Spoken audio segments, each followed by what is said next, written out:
आज मैं ये बताना चाह रहा हूं कि संस्कार कैसे बनते हैं। संस्कार, सज्जनों, संस्कार, सच्चे संस्कार माँ से बनते हैं, क्योंकि वो प्राथमिक गुरु होती है। माँ को अगर हम प्राथमिक पाठशाला कहें तो चलेगा, क्योंकि जैसे ही बच्चा बोलना सीखता है तो जो माँ सिखाएगी, जैसा बोलना सिखाती है, अगर उसको अच्छा लगता है कि अच्छा बोले, अच्छे शब्द बोले, तो अच्छा सीखेगा। और उसको अगर गलत शब्द अच्छे लगते हैं तो माँ सिखाएगी तो गलत बोलेगा। पूर्ण रूपेण निर्भर है माँ के संस्कारों, क्योंकि मैं यहाँ तो, और छोटी की तो छोड़ दो, और छोटे छोटे से ही संस्कार बनते हैं। जैसे एक उदाहरण बता रहा हूँ मैं आपको ज्वलन। एक माँ ऐसी थी जो कि लड़का जैसे थोड़ा सा छोटा समझदार हुआ, 4-5 साल का, उसके बाद ही जब वो आने लगा तो चोरी करके कहीं से भी माल लाने लगा, ला कहीं से किसी का भी चुरा के ले आना। माँ बड़ी प्रसन्न, बड़ी खुश होती थी माँ की, कितना बढ़िया ला देता कहीं से। ऐसा करते हुए खुश होती रही, और उसकी इतनी आदत बन गई कि चोरी के बाद वो बड़ा डकैत बन गया। माँ के प्रलोभन के कारण, संस्कारों के कारण डकैत बन गया, वो बड़ा डाका मार डालने लगा। एक दिन साक्षात जाके मैं प्रमाणित रूप से प्रमाणित भी हो गया और डाका डालने में पकड़ा गया तो यहाँ तक कि उसको फांसी की सजा देने का आदेश हो। और जब आप जानते कि जब किसी को फांसी की सजा दी जाती है, उस समय उससे पूछा जाता है कि तुम्हारी अंतिम इच्छा क्या है। इसलिए उसने उससे पूछा कि भाई तुम्हारी अंतिम इच्छा क्या है। तो उसने कहा मेरी अंतिम इच्छा है कि माँ के मैं दर्शन करूं। तुरंत उसको माँ के पास ले गए। जैसे ही वो माँ नजदीक में आई, लोगों को बड़ी धारणा थी कि कितना माँ का भक्त है, इसलिए अंतिम उसका इच्छा माँ की है। लेकिन जैसे ही उसकी माँ पास में आई तो तुरंत माँ के ऊपर थूक दिया और थूक करके चला गया, अब मुझे फांसी लटका दो। और ये भी बोला जाने के पहले माँ से, थूक दिया और बोला आज मैं जो फांसी पे चढ़ रहा हूं तो तुम्हारे दिए हुए कुछ संस्कारों के कारण। अगर तुम पहले मुझे अच्छे ढंग सिखाती और रोक देती गलत काम की तरफ, तो आज मेरी ये स्थिति नहीं होती।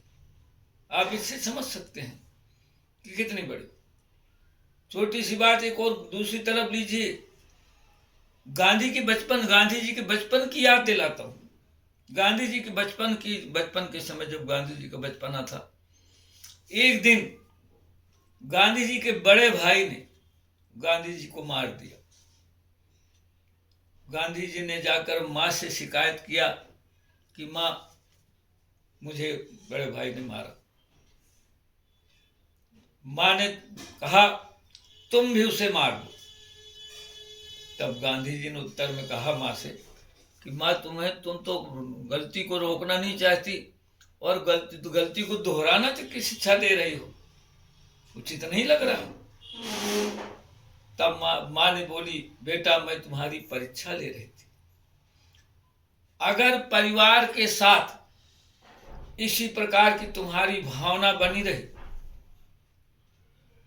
तो एक दिन तुम्हारे अंदर मानवता अवतरित हो जाएगी, सच्ची मानवता अवतरित हो जाएगी। और यही कारण है कि माँ के ऐसे आशीर्वादों से, ऐसे संस्कारों से वही गांधी जी इतने अच्छे काम किए कि विश्व बंदनीय हुए। एक देखिए फांसी में लटक गया, एक विश्व बंदनीय हो गया। माँ वही है, तो माँ का संस्कार। अतः और भी दो शब्दों में देखिए मैं बताना चाहूंगा, बच्चों के संस्कार में माँ का प्रथम महत्व। बच्चों के संस्कार में माँ का प्रथम महत्व शैशवावस्था में सदा होता बड़ा ममत्व। माँ चाहे संतान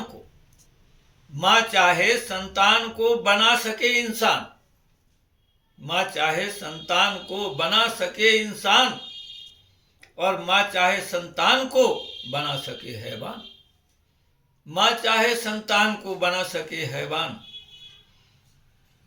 हो अगर माँ में सच्चे गुण भाई, हो अगर माँ में सच्चे गुण भाई, तो माँ संतान को बना सकती है भगवान, माँ संतान को बना सकती है भगवान, बना सकती है भगवान।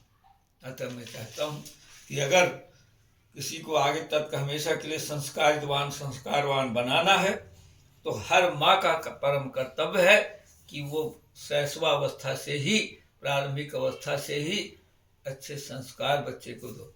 निश्चित रूप से उसको सफलता मिलेगी, उसका पुत्र महानता की सीढ़ी को गांधी जैसे बने।